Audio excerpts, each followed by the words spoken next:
বর্তমান নিয়ম অনুযায়ী ইউকেতে যারা স্কিল ওয়ার্ক ভিসা নিয়ে আসেন তারা 5 বছর সম্পূর্ণ করার পরে আইএলআর জন্য আবেদন করতে পারে।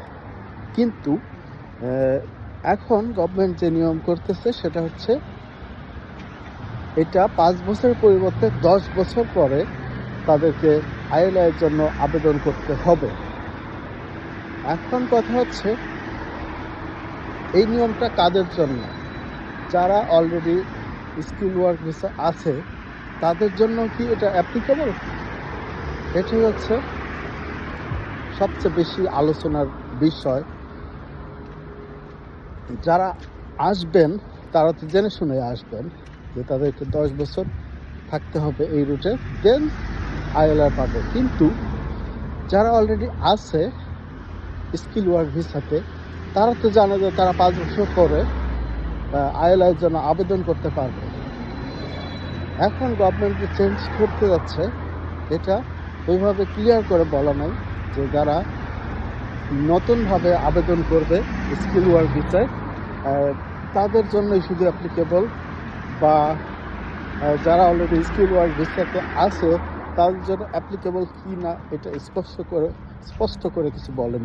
সো এই বিষয়টা নিয়ে বেশি আলোচনা সমালোচনা হচ্ছে কি হবে।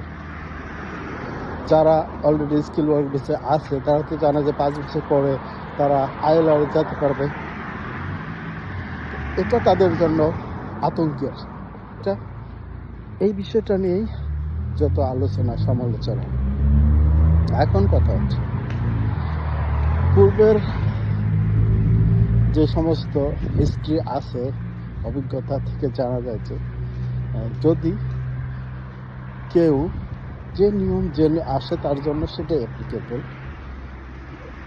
এবং এর পূর্বে ইতিপূর্বে আগে ছিল এটা হচ্ছে 4 বছর স্কিল ওয়ার্ক ভিসার পরে আইএলআর মুভ করতে হবে। কিন্তু 4 বছর থেকে যখন 5 বছর করা হয় তখন যারা অলরেডি স্কিল ওয়ার্ক ভিসা ছিল তাদের ক্ষেত্রে এটা অ্যাপ্লিকেবল ছিল না।